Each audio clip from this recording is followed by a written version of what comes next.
Test mic, 1, 2, 1, 2, 3. Test mic, 1, 2, 1, 2, 3. Check mic, 1, 2, 3, 4. Test mic, test mic. Good.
Another mic check.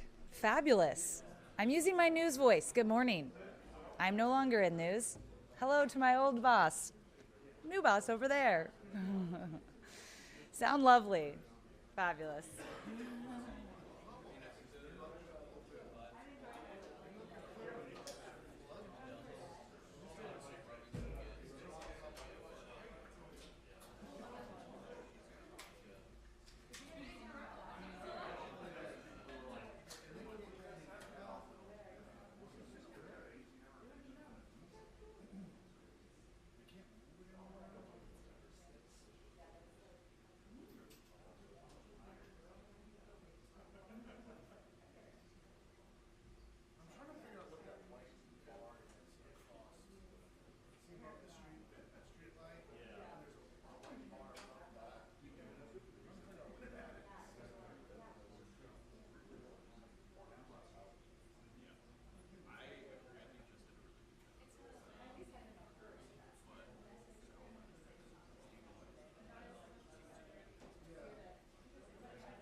Hey, Monica, how are you?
You guys all ready?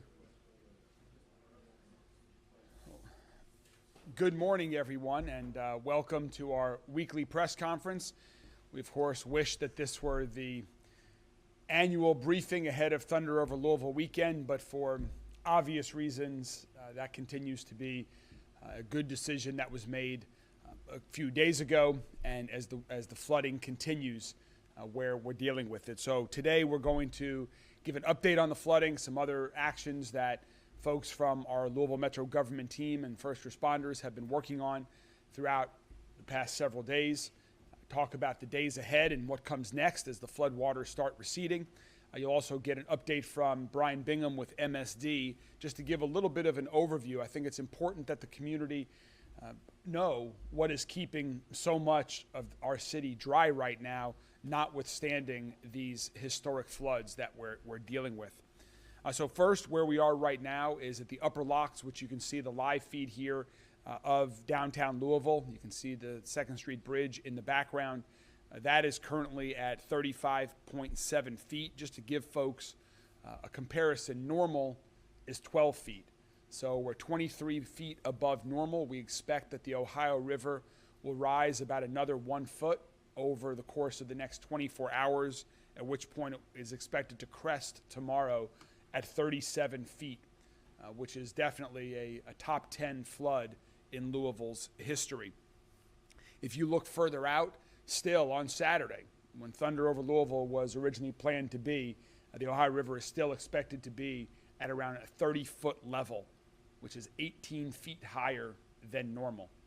So 18 feet higher than normal this Saturday still, and then into next week is when the floodwaters will start to significantly recede from what we're seeing right now.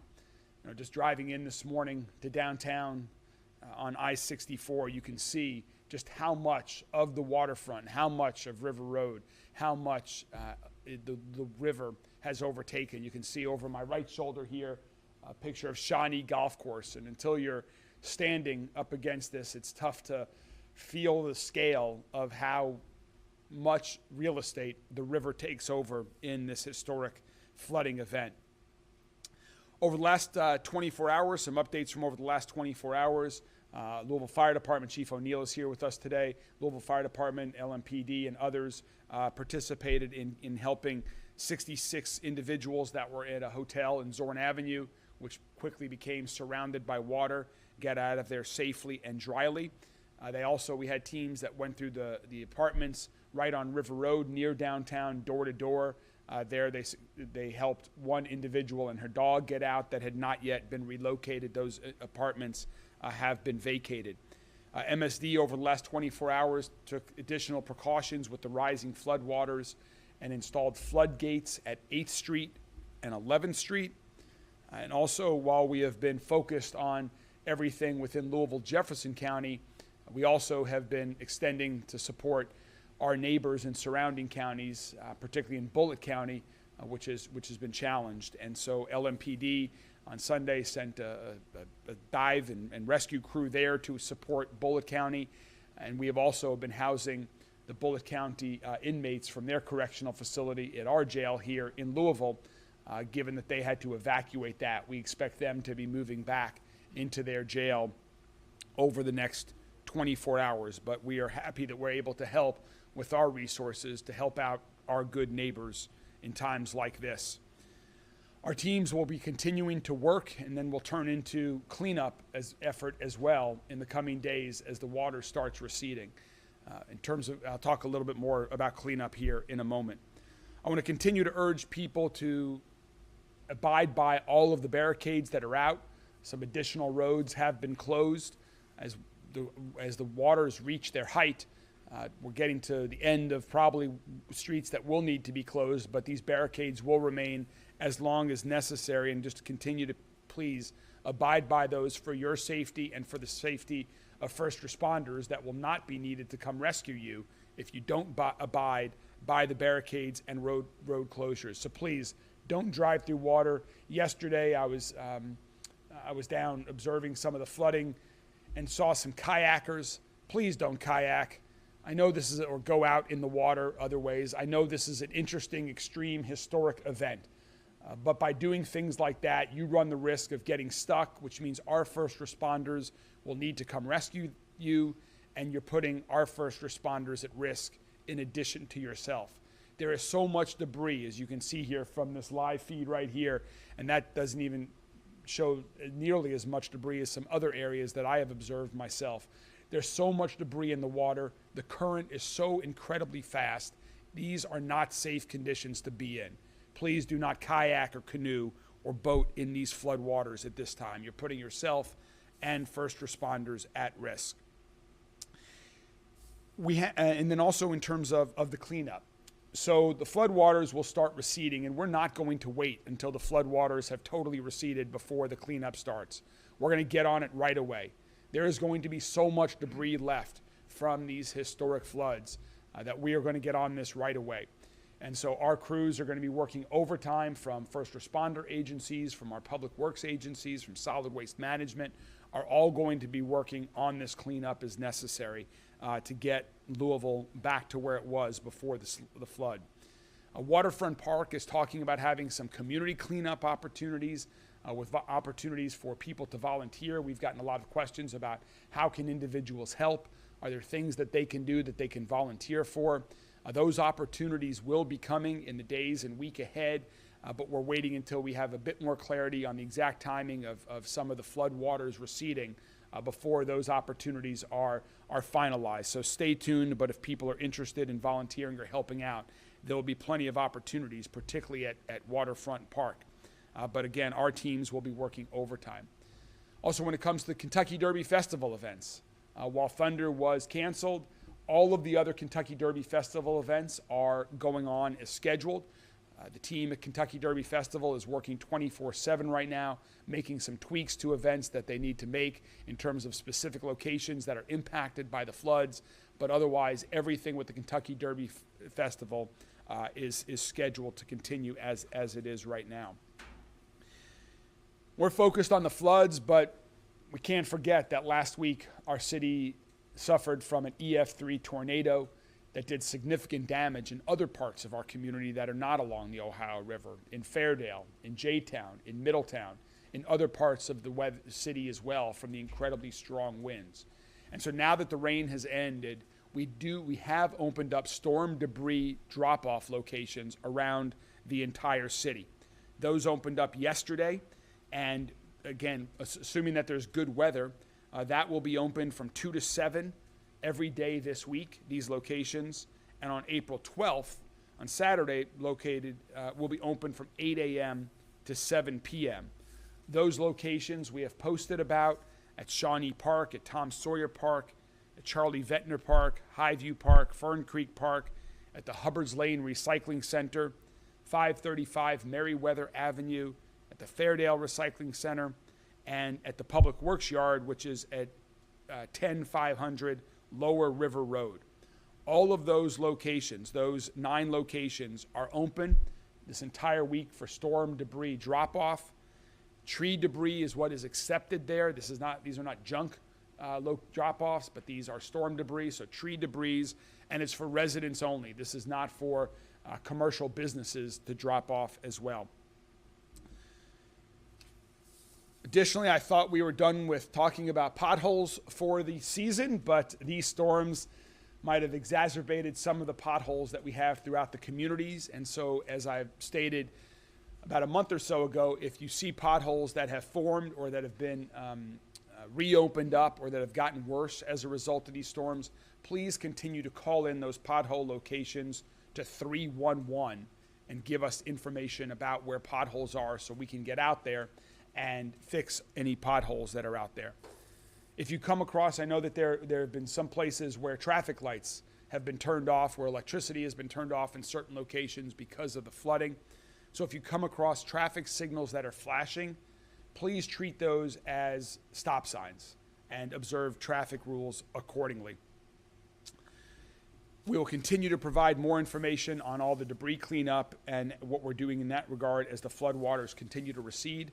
I'm now going to introduce Brian Bingham from MSD that's just going to give a little bit of an overview about MSD's operations, about their flood protection system that is keeping us in the condition that we are.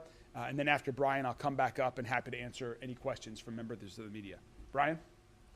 Thank you, Mr. Mayor. Thank you. Again, my name is Brian Bingham. I'm the Chief Operations Officer at MSD. And as everyone can see, we're all very busy.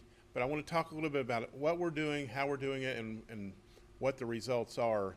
And I just realized when I was sitting here talking about it that there are some comparisons to 1997. That's the flood we all talk about. The upper river, when it reaches its crest tomorrow, I believe it is, at 37 will be about a foot below the 97 flood. The lower part of the river will be about 2 feet below.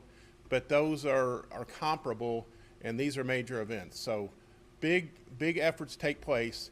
The flood protection system along the Ohio River was constructed because of floods in the past, 37, 45, and other years. There are 16 flood pump stations, 26 miles of levee and dams, more than 400 gates that have to be closed or changed to be able to keep the water in and pump the water out.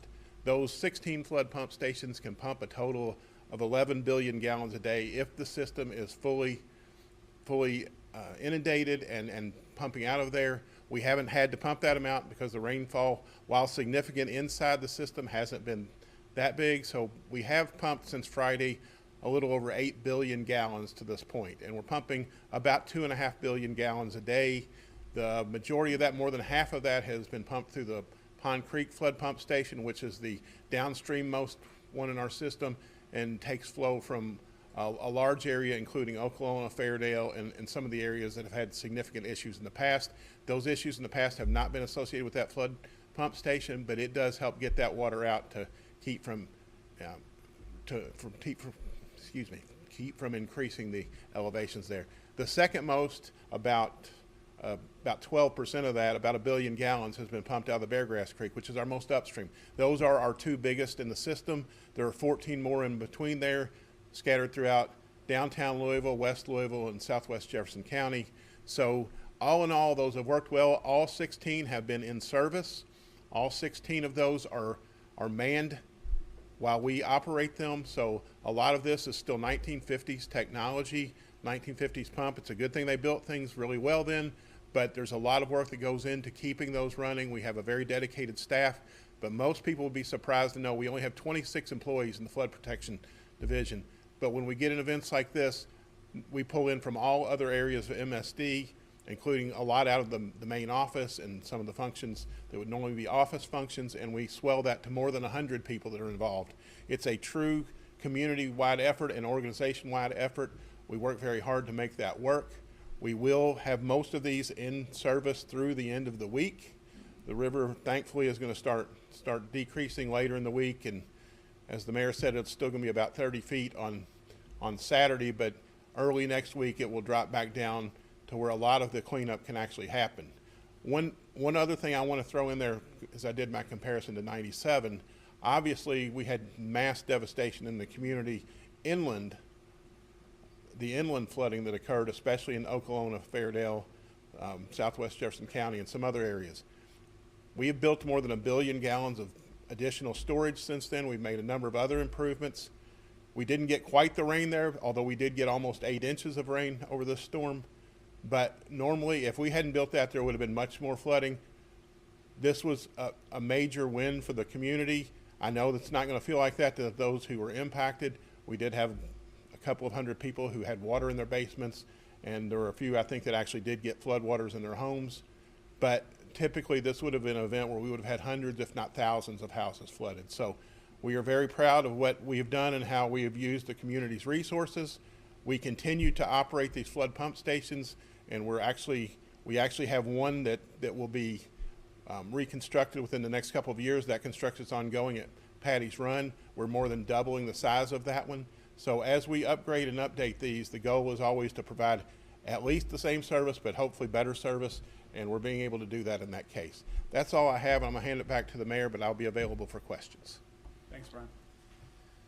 Thank you, Brian. And just one more thing about the flood protection system. So we have the levees that are around various parts of the community. The levees are sort of those earthen burns that you might see in Southwest Jefferson County along the river, where there's a great running trail and better conditions than this. But that's the levee. We also have floodgates where we put the floodgates in, as we have in the past week, to protect certain areas like downtown and other communities along the river near downtown. That's all to keep the water out as the river rises.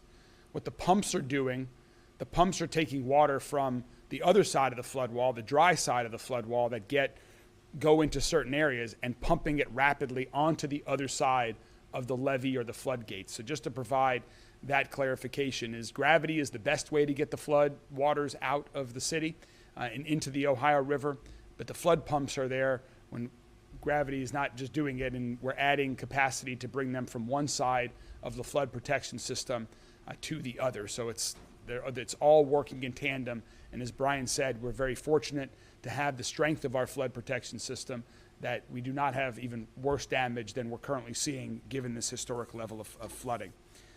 Those are some of my updates. We have a lot else, other things going on across our city as well. Of course, Kentucky Derby Festival events are starting in the lead up to the 151st Kentucky Derby. It's always an exciting time of year.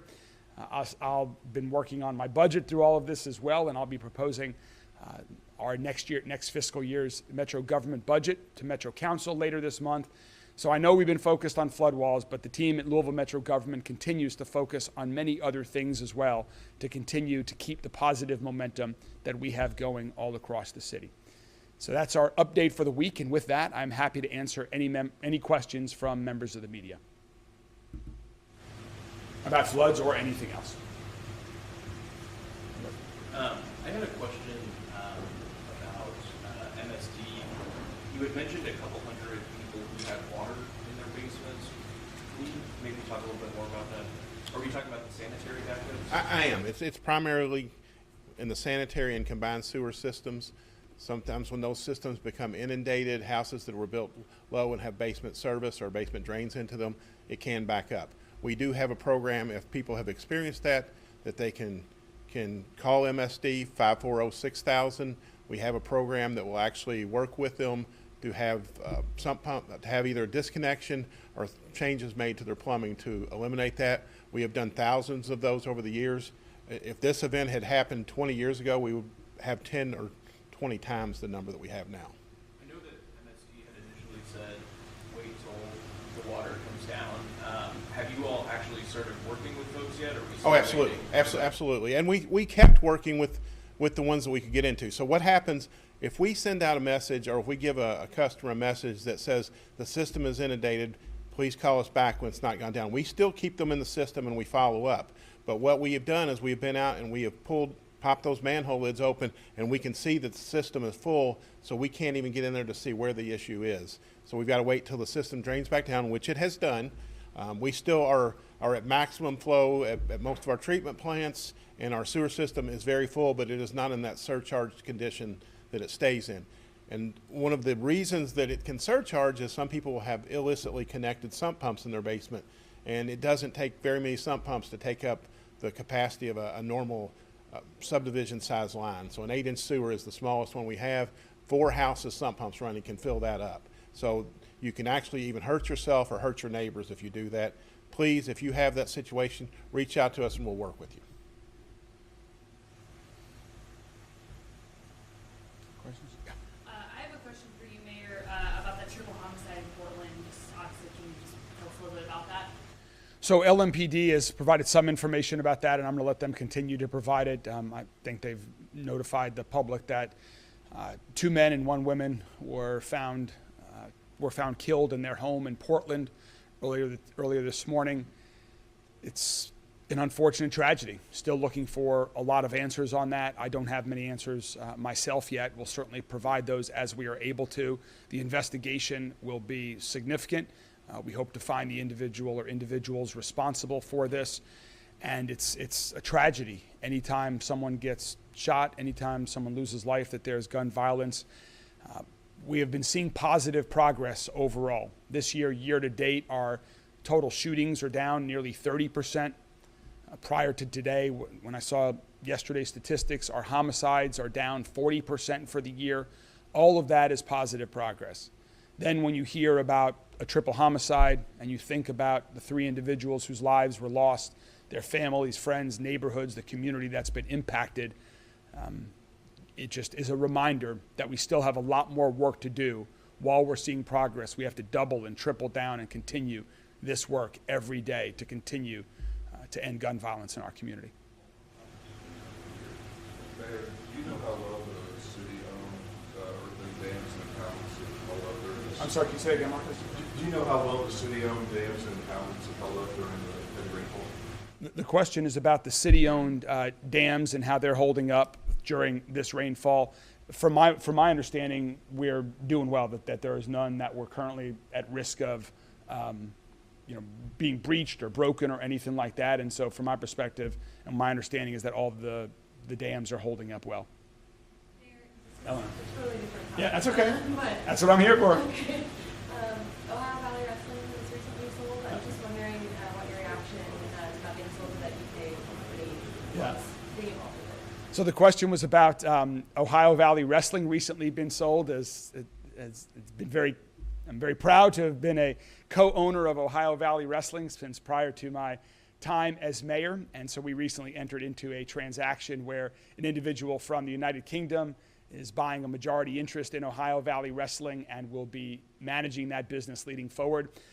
I've not been active in the business. I've had a fairly full-time job the past 2+ years, and so Matt Jones has been leading the company in my absence, and I'm pleased for the future of Ohio Valley Wrestling that has a new owner that has had success in the soccer industry over in Europe, and he's really excited about continuing to build Ohio Valley Wrestling into the future. So I will still have a small minority ownership interest in it, but I will not be involved in any day-to-day activity of the business or anything like that. Yes, but I wish them the best, and it's great news for the company and for the future of OVW. Mayor, you may not know the answer to this, but we had a listener ask if the city is going to make an exception to the no trash bags on the curb rule, given that folks had basements flood, they've got stuff that they need to get out that's going to be much more than what they can put into a small container.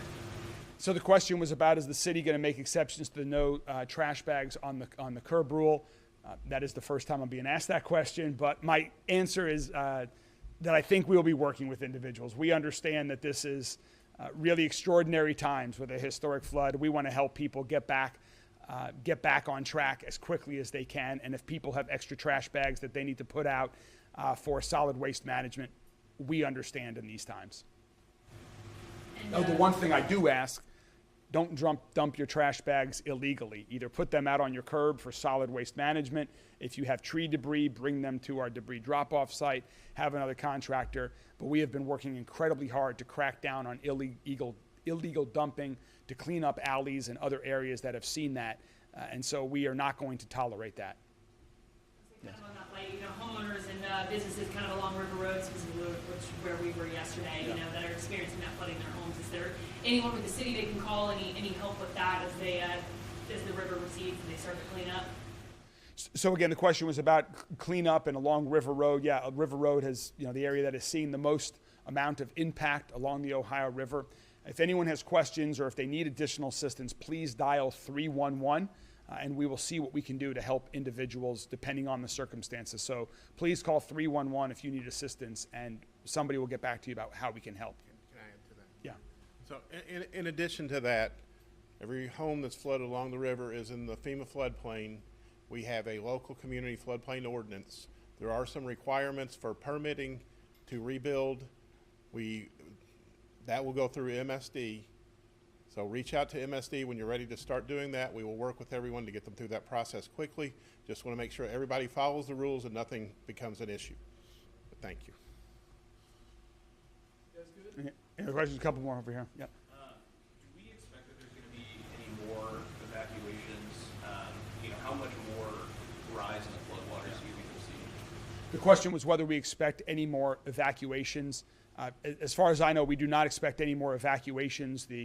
Some of the buildings, like the apartment building along River Road, some of the buildings down by Zorn and River Road, those have now all been evacuated. And based on the projected 1 foot additional rise, we don't expect any more additional evacuations needed at this time. Any other questions? Thank you all very much. Have a good day. Great, and thank you for picking up the things I forgot to add. Oh, that's wonderful that you can do that. That's awesome. Yeah, I really didn't mean to mention foliage. Thanks, guys. I'll tell her to call solid waste.